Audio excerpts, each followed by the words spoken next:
पहा नवीन एपिसोड्स एकदम add free.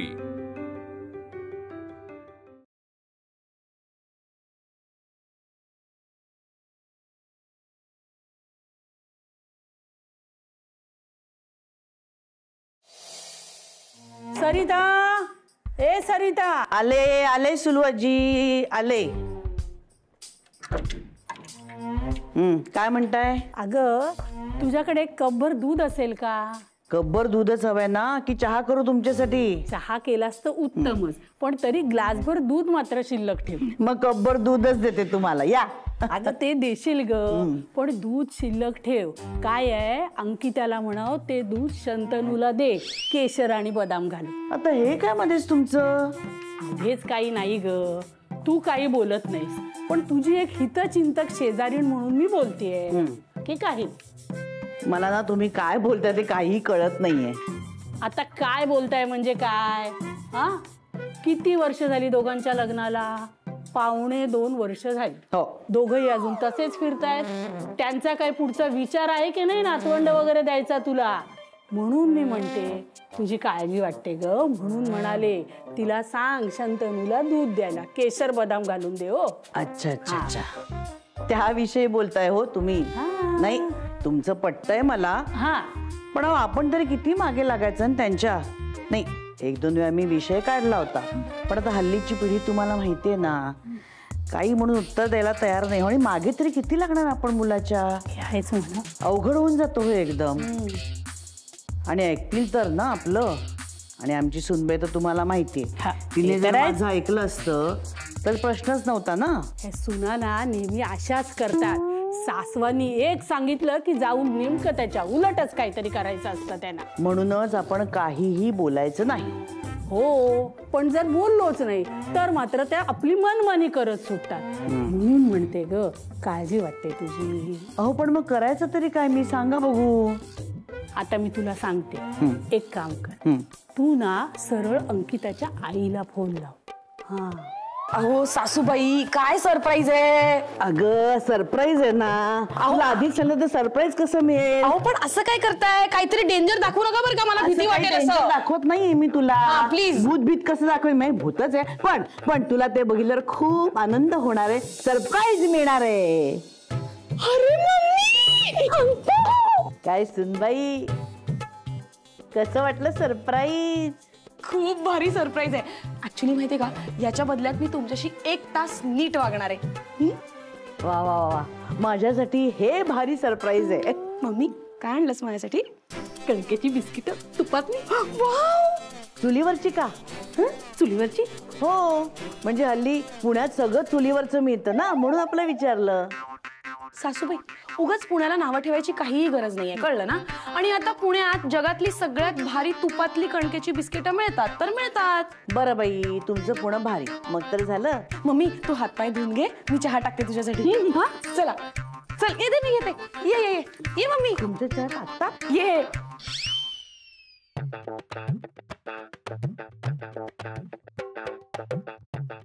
या ना, या या, बसा, या। हे घे मम्मी। अरे वा, चहा घ्या घ्या, चहा घ्या, बिस्किट घ्या बर का। हो हो बाई, तुमच्या पुण्याचं आहे ना, भारी एकदम। काय ग मम्मी, पप्पा नाही आले? नाही नाही, हल्ली पप्पा घराच्या बाहेर पडत नाही। तो देसाईंचा छोटू, तो घरी येतो रोज दुपारी, मग पप्पा त्याला चित्र काढून दाखवतात, त्याला गोष्टी सांगतात, दोघे गप्पा मारतात, हे मन रमवतात। लळा लागलाय ना त्याचा। किती गोड। गोड कसलं गोड, आता त्यांना नातवंड नाही, म्हणून असं देसाईंच्या छोटू बरोबर खेळावं लागतं। मग ठीक आहे ना, आपलं नातवंड होईपर्यंत दुसऱ्यांच्या मुलांची खेळू दे की, त्यात काय एवढं? ते काही नाही, आजच्या आज आम्हाला आजी आजोबा करा म्हणजे झालं। किती दिवस शेजाऱ्यांच्या छोटू बरोबर खेळणार? बरं मम्मी ठीक आहे, समजा आज आम्ही तुम्हाला आजी आजोबा केलं तरी 9 महिने त्यांना देसाईंच्या मुलाबरोबरच खेळायला लागणार आहे की नाही? काय बोलतेस? ए माझ्याशी असं बोलायला आणि मला शब्दात गुंडाळायला मी काय तुझी सासू वाटले? हे बघ, मी सरळ सरळ विचारते, सरळ सरळ सांग, कधी मुलाचा विचार करताय? तू हे बोलायला इकडे आलीस? हेच बोलायला आले, सरळ प्रश्नाचं सरळ उत्तर दे। तू सरळ विचारलेस ना, मग मी आता सरळच उत्तर देते। पुढचे 2 वर्ष तरी आम्ही मुलाचा विचार करणार नाही आहोत. जोपर्यंत फायनान्शियल स्टेबिलिटी येत नाही तोपर्यंत आम्ही मुलाचा विचार करणार नाही. कसली आली फायनान्शियल स्टॅबिलिटी? आम्हाला काही मुलं झाली नाहीत, आम्ही काय फायनान्शियल स्टॅबिलिटीचा विचार केला नाही. आता तुझ्या सासूकडे बघ ना, 2 खोल्यात अख्खा संसार केला त्यांनी. काय हो, तुम्ही आईला पण ही स्टोरी सांगितली? तू उगीच माझ्यावर आता घसरू नकोस हा, कळलं ना? हे बघ, अजून फक्त 15 मिनिटं झाले, तू तासभर माझ्याशी चांगली वागणार आहेस, आधीच सांगते मी तुला. हे बघ, त्यांच्याशी बोलू नकोस तू. माझ्या बोलण्याकडे लक्ष दे, माझ्या प्रश्नाचं सरळ सरळ उत्तर दे. कुणी परिस्थिती नाही म्हणून मुलं जन्माला घालायची थांबत नाहीत, कळलं का? हे तुझ्या पिढीचे चोचलेत, हो की नाही हो? आपल्या मुलाला आपण चांगलं शिक्षण दिलं पाहिजे, चांगली लाईफस्टाईल दिली पाहिजे, हे वाटणं चुकीचं आहे का? बरं, आता महागाई केवढी वाढली आहे, शिक्षण केवढं महाग आहे, कॉम्पिटिशन केवढी वाढली आहे. काही नाही ग, ही सगळी कारणं झाली. जाऊ दे मम्मी, तुला सांगून काही उपयोगच नाही, तुला यातलं काही कळणारच नाही. आणि मला एक कळत नाही, माझ्या सासूबाईंना काही प्रॉब्लेम नाही तर तुला काय प्रॉब्लेम आहे? काय हो, तुम्हाला काही प्रॉब्लेम नाही? हो, नाही म्हणजे असा काहीच प्रॉब्लेम नाहीये आम्हाला. असं करता तुम्ही, जिथे बोलायचं असतं तिथे बोलत नाही. मग मुलांना असं डोक्यावर चढवता आणि मग ती मुलं सुटणारच ना. बोला बोला. म्हणजे म्हटलं तर आहे, म्हटलं तर नाहीये. एका वयात बाय झालं ना तुम्हाला की तुम्हाला पण बरं पडेल ना, आणि आम्हाला पण ग. म्हणजे कसं की आम्ही कसं आता नातवंड खेळू शकतो, आम्ही त्या वयात आहोत नाही का? म्हणजे तुम्ही पण फ्री झालात ना, आमच्यावरती बाळाला सोडून मोकळं व्हायचं नाही का? पुढचं कोणी सांगितलंय? आता कशा बोललात? असं सतत बोलत राहा. काय आहेस ना मम्मी तू? इकडे येऊन तू हे सगळं बोलतेस. इनफॅक्ट तू माझ्या बाजूनी बोललं पाहिजे.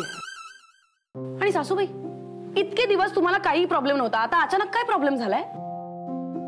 बरं, मी खुश झाले, मला असं वाटलं खरंच तुला मला भेटायची इच्छा झाली म्हणून तू इकडे आलीस, पण नाही. म्हणजे मला आणि शंतनूला मूल का होत नाहीये याची चर्चा करण्यासाठी आलीस ना तू इथे, म्हणून आडावर असलात तुम्ही. रिडिक्युलस. माझा मूड गेला, मला काहीच बोलायचं नाही, मी चालले. अगं ऐक ना सुनबाई, सुनबाई दार उघड बघू. आता काय म्हणताय सासूबाई? चिडायला काय झालं? चिडू नको तर काय करू? मम्मी कशी बोलली ऐकलत ना तुम्ही? बरं, आणि तुम्ही माझ्या बाजूनी बोलला नाही का? सासूबाई, आपण या घरात कितीही भांडत असलो ना तरी आपली टीम एक आहे. अशा वेळी तुम्ही माझ्या बाजूनीच बोललं पाहिजे. बरोबर आहे तुझं, पण अगं तिकडे सगळेच बोलत होते, मलाही वाटलं. सॉरी. एवढं काय सॉरी वगैरे म्हणायची काही गरज नाहीये. नाही नाही, मला माहितीये तुमचं प्लॅनिंग चालू आहे ते. तुम्ही हवा तेवढा वेळ घ्या, माझी काहीही हरकत नाहीये. फक्त तुझ्या मम्मीला समजाव, म्हणजे त्यांना शांतपणे समजावून सांग. काय आहे, माझ्यामुळे तुम्हा दोघींमध्ये भांडण नको व्हायला. तुमच्यामुळे वगैरे असं काहीही नाहीये सासूबाई. मम्मीला ना काही गोष्टी लक्षातच येत नाहीत. म्हणजे ना, माझं लग्न व्हायच्या आधी सारखी आपली मला लग्न कर असं म्हणायची. आणि आता लग्न झाल्यावर काय म्हणते? मुलं होऊ दे, मुलं होऊ दे. बरं, ती मुलं झाल्यानंतर सुद्धा त्यांना ती तेच सांगणार की तुम्ही पण लग्न करा, तुम्ही पण लग्न करा. पण तुमचं तसं नाहीये ना सासूबाई, तुम्ही जग बघितलंय ना. खरंय तुझं. हे बघ, मी तुमच्याच बाजूने आहे. मी यापुढे हा विषय सुद्धा काढणार नाही. फक्त तू तुझ्या मम्मीला समजाव बस. माझीच मम्मी ती इतक्या सहजासहजी कशी ऐकेल? मी काय तुम्हा मायलेकींमध्ये पडणार नाही. मी याच्यातून बाहेर पडते. फक्त एकच आहे, मी पुन्हा विषय काढणार नाही. आणि तू सुद्धा चिडचिड करू नको, शांत राहा जरा. आलेच मी, तुझ्या मम्मीशी जरा गप्पा मारते.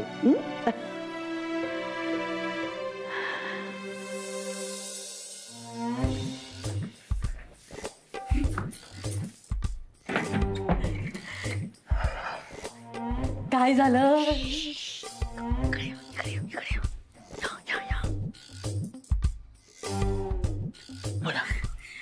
तिचा विश्वास बसलाय ना तुमच्यावर? हो, म्हणजे आता तरी बसलाय.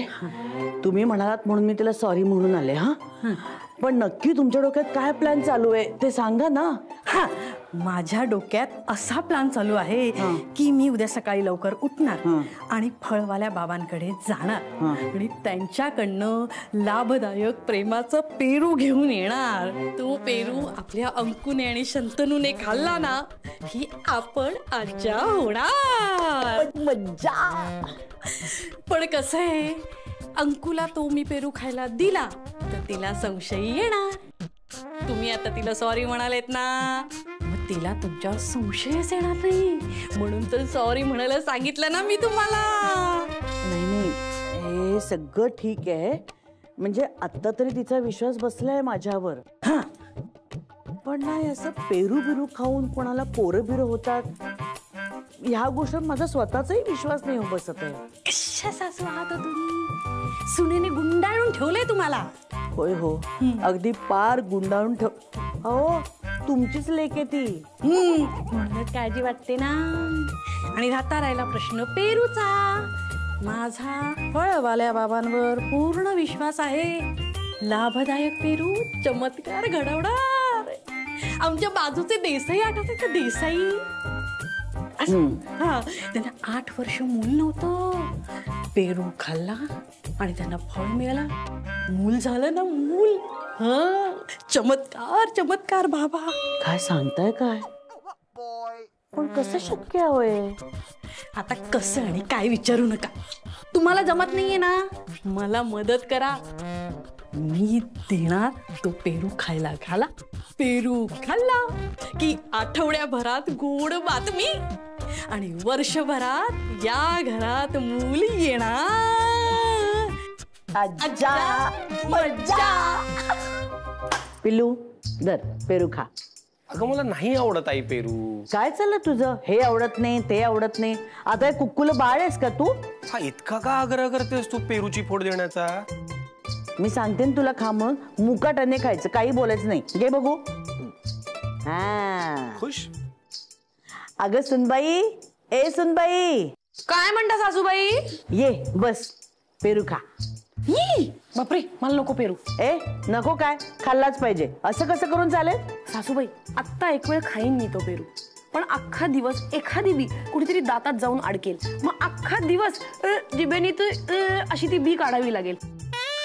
बरं, एवढे प्रयत्न केल्यानंतर असं वाटतं की त्या जिभेला धार येईल. आता नको मला प्लीज. बापरे, नाही नाही, त्यापेक्षा नकोच खाऊ तू. नाही, ऑलरेडी जिभेला काय कमी धार आहे काहीच्या? ए तनू, मी काय एवढं बोलत नाही हा तुला. बरं बरं ठीक आहे, सगळ्या बिया तुला काढून देते, मग तर झालं. बियांचं काय एवढं कौतुक? हो नको सासूबाई, कधी कधी सर्दी पण होते ते पेरू खाऊन. मला नको. तुम्हा हल्लीच्या मुलांना ना अजिबात फळं खायला नकोत. आम्ही लहानपणी किती फळं खायचो आणि पेरू तर माझं अतिशय आवडतं फळ आहे. मग आता पण खा ना, तुम्हाला कोणी अडवलंय? मी नको बाई, काही झालं म्हणजे मला. आणि त्यात मंत्री पण नाही आहेत घरात. हा वा, आता तुम्ही वाटेल ती कारणं देताय पेरू न खायला, ते चालतं होय? बरं माझं जाऊ दे. आता मी तुमच्यासाठी चिरलाय ना एवढा पेरू, मग मुखटाने खा की. हे बघ, सासूचा मान राख, कळलं ना? उगाच काय? उगाच काही नाही, खा बघू. पेरू सुलू आजी, अहो नको. काय आहे, मी अंकितासाठी चिरलाय ना तो, तुम्ही काय खाता? इतकं ओरडायला काय झालं? एक पेरूची फोड खाल्ली त्यांनी. सुलूआजी, अजून एक घ्याव का? नको, माझं ऐक अंकिता, तू घे. का अंकिता हा, दुसऱ्यांच्या घरात येऊन दुसऱ्यांचं पेरू का खाताय? हा हो, तुमच्याकडे फळ नाहीयेत? हो, असं काय करते? मी काय आपणून नाही खाल्लंय. अंकिता म्हणाली हो ना ग, हिने दिला म्हणून मी खाल्ला. हा, आणि थांबा, एका पेरूच्या फोडीसाठी आजवर मला कुणीही इतकं बोललेलं नाहीये. थांबा, अख्खं पेरूचं झाड आणून देते तुम्हाला. ऐका तरी पोट ठेवा आता खाऊन. चिल सुलूआजी. काय झालं? मी अगं बाई,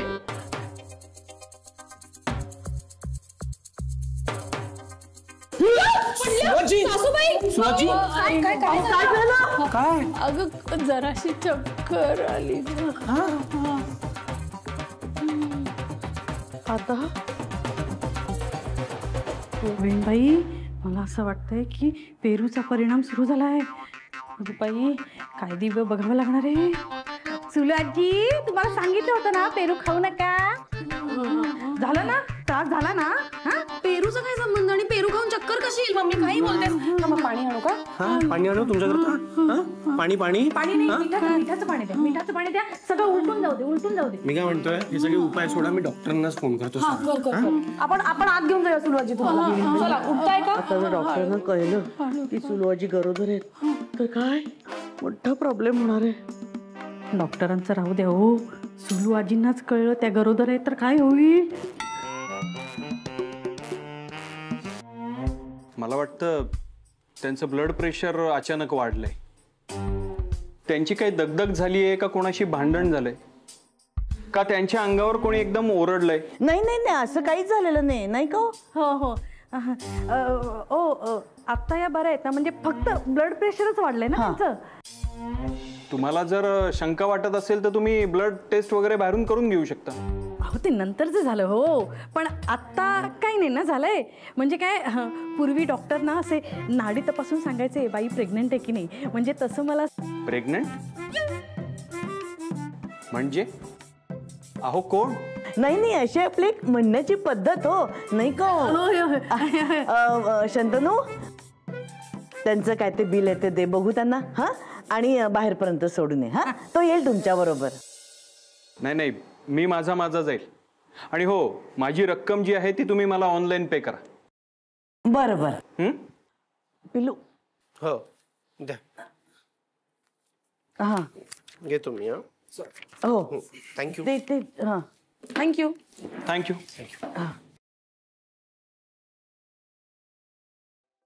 तनू मला या दोघींवर डाऊट येतो ना जरा. काय काय चाललंय तुमच्या दोघींचं पेरूवरून. एक्झॅक्टली पेरूवरून एवढा सगळा ड्रामा केलात. सुलू आजीनी पेरू खाल्ला म्हणून चिडलात. आणि प्रेग्नन्सीचं काय बोलत होता डॉक्टरांशी. कुठे काय काय काही नाही ग. काही नाही आपलं सहज. सासूबाई नाही वगैरे म्हणू नका. खरं सांगा मला आता. नाही ग तसं काही नाही. म्हणजे तुझी आईच म्हणाली की आपण ही दोघं काही मनावर घेत नाहीये तर फळवाले बाबा आहेत त्यांच्याकडे जाऊन मी प्रेमाचा पेरू घेऊन येते त्यांना पण खायला घालू. आता तुझ्या आईला मी नाही कसं म्हणणार. त्यांनीच हे सगळं केलंय. माझं काही नाही त्यात. मी केले. तुम्ही पण सामील होतात. आम्ही दोघींनी केले. माझं काय नाव घेताय. एक मिनिट. प्रेमाचा पेरू म्हणजे काय काय काय प्रकार काय. नाही ते आमचे फळवाले बाबा आहेत ना. त्यांनी तो प्रेमाचा पेरू दिलाय. जे निसंतान असतात ना त्यांना संतती प्राप्त होते तो पेरू खाऊन. रामबाण उपाय रामबाण हो की नाही. पण तो विषय कुठून आला आता. मी सांगते शंतनू. मम्मीची इच्छा आहे की तिने आत्ताच्या आत्ता आजी व्हावं. फक्त माझं नाही तुझ्या आईचं पण तेच म्हणणं. तुम्ही दोघी असून तेच बोलताय. आणि काय हे पेरू खाऊन कोणी प्रेग्नेंट होतं का. एक्झॅक्टली. असलं काही परत करायचं नाही. मी आधीच सांगून ठेवते. चिडली. असं चिडलं ना की समोरचं शांत होतो. मग हिला कोणी बोलणार नाही. आणि मला सांग आम्ही तुमच्याकडनं अपेक्षा नाही करायच्या तर कोणाकडनं करायच्या. काय रे शंतनू. पण मम्मी नाही तू त्याच्याशी बोलूच नकोस. मी बोलणार आहे. तुम्हाला नातवंड हवंय म्हणून आमच्यावर प्रेशर टाकणं योग्य आहे का. अगं पण आम्हाला तुमच्याकडनं नातवंड हवी आहेत म्हटल्यावर आम्ही तुमच्याचकडनं अपेक्षा करणार ना. अगं म्हाताऱ्या माणसांना आपल्या मुलांकडनं अजून काय अपेक्षा असतात काय हो. मम्मी तुम्ही आधी प्लीज शांत व्हा. आणि असं समजू नका की आम्हाला मूल नकोय म्हणून. असं अजिबात नाहीये. हे बघा आम्हाला पण मूल हवंय. पण त्याआधी आम्ही आमच्या काहीतरी गोष्टी ठरवल्या तो. म्हणजे आमची शारीरिक स्थिती आमची आर्थिक स्थिती या गोष्टींना घेऊन आम्ही काही टार्गेट ठरवले आणि आम्ही त्या टार्गेटच्या खूप जवळ सुद्धा आहोत. एकदा ते आम्ही टार्गेट अचीव्ह केलं की आम्ही नक्की चान्स घेऊ. हे असं युद्धात असल्यासारखं प्रेशर मध्ये येऊन मूल नाही करायचंय आम्हाला. शंतनू तू शांतपणे बोललास मला पटले. मान्य आहे की प्रेमाचा पेरू वगैरे हे सगळं थोतांड आहे खोटं आहे. पण माझ्यासारख्या माणसांसाठी तो एक आशेचा किरण आहे रे. आणि कधी कधी काय होतं सांग की एखादी गोष्ट लवकर व्हावी म्हणून आपण वाटेल ती करायला तयार होतो की नाही. पण यापुढे तुम्हाला दोघांनाही मी कसलंही प्रेशर आणणार नाही. घाई करणार नाही अजिबात. ते काय झालं, मला विहीणबाई म्हणाले ना, म्हणून मी आपला जरा पुढाकार. सासूबाई एक मिनिट हा सुनबाई, मुळात त्याचं प्रेमाचा पेरू बिरू खाऊन पोरं जन्माला घालते तर याच्यावर माझाच विश्वास नाहीये, तर मी तुम्हाला कसं सांगेन याबद्दल. आणि मला सांगा, मी कधी तुम्हाला याबद्दल तक्रार केली आहे का, भरीस घातलाय का, प्रेशर टाकलंय का तुमच्यावर? कधीच नाही. हल्ली हल्ली टाकत नाही, आपलं बोलणं झाल्यानंतर. सुलू आजी मला म्हणाली की तुझं काही ऐकत नाहीये तर तू तिच्या मम्मीला सांग ना, त्या दोघांना समजावून सांगायला. मग त्यांना फोनवर सांगण्याऐवजी तिच्या मम्मीला इथेच बोलावून घे, म्हणून मी तुझ्या मम्मीला इथे बोलवलं. हा, सुलू आजींचा काय संबंध आहे? त्या बोलल्या आणि तुम्ही ऐकलत. थांब आता उठू दे त्यांना, मी त्यांच्याशी बरोबर बोलणार आहे. सुनबाई ऐक ऐक, एकदम त्यांच्यावर असं ओरडून त्यांना दुखवू नकोस. हा, ते बघा उठल्या. सुलू आजी, सुलू आजी, कसं वाटतंय आता? मला काय झालंय? मी सांगते तुम्हाला काय झालंय. काय झालं सुलू आजी, तुम्ही सासूबाईंना म्हणालात ना आम्हाला मूल व्हायला हवं, म्हणून माझ्या मम्मीनी फळवाल्या बाबांकडनं एक पेरू आणला होता. तो पेरू जर मी खाल्ला असता ना तर आम्ही लगेच आई बाबा झालो असतो. पण सुलू आजी, तो पेरू तुम्ही खाल्लात. कॉंग्रॅच्युलेशन.